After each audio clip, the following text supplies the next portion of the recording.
in the summertime, we all like things with pasta because they can be cool, they can be refreshing, but there's 3 ways to make pasta sauce, and depending on which one you choose, it may or may not be cool and refreshing.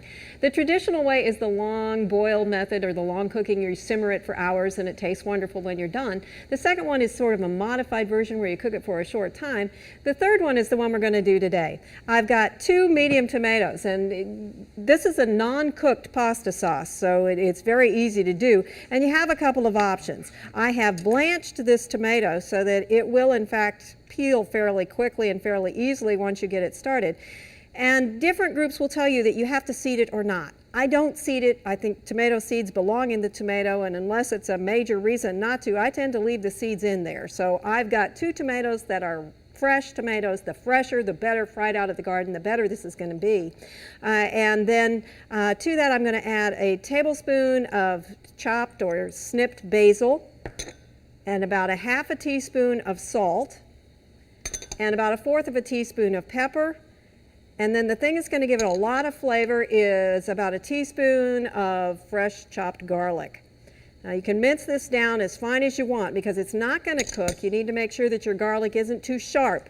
So you may want to test one before you actually mix it in, but it's going to give it a lot of taste. Now we're going to let this sit under normal conditions. You would let this sit at room temperature for about an hour because we want a lot of flavor to develop. This is going to have the effect, the salt is going to pull some of the juice out of the tomato and actually give it a little bit of liquid so that you actually have some juiciness to it. The tomato, if it's really ripe, is going to have a lot of that anyway, but this is going to help soften it down. And as I said, if you want to peel it, fine. If not, because this is a raw sauce, it's going to be fine anyway. So it's up to you whether you do that or not, as is whether or not you seed it.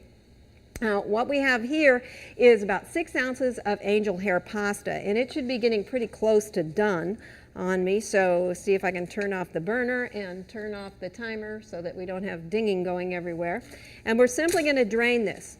Now, it takes a lot longer for the pasta water to cook with angel hair pasta than it actually does for you to cook the pasta. Because angel hair pasta is a very thin pasta, cooks really, really quickly. So just drain it off fairly well. And remember that if it doesn't get completely drained, you're okay. And we're going to put a big pot up here and dump the pasta into the pot. And then you're going to mix in this tomato sauce that you've just let marinate for at least an hour at room temperature. We want it doing it at room temperature because the flavor is going to be better at room temperature than it will be once it gets into the refrigerator. It holds its flavor better. Tomato flavor tends to be killed by the colder temperature.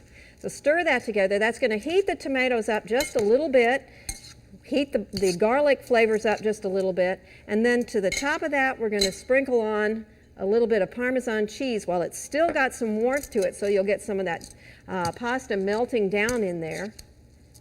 And then you're ready to serve. This becomes a great main dish. It can become a great side dish.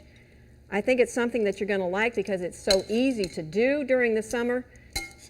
Great when you're grilling. Have a piece of grilled chicken or a piece of grilled steak or even a ground beef patty with this, and you are set for some really good eating. For Oklahoma Gardening, I hope you try this one. This is tomato and basil pasta.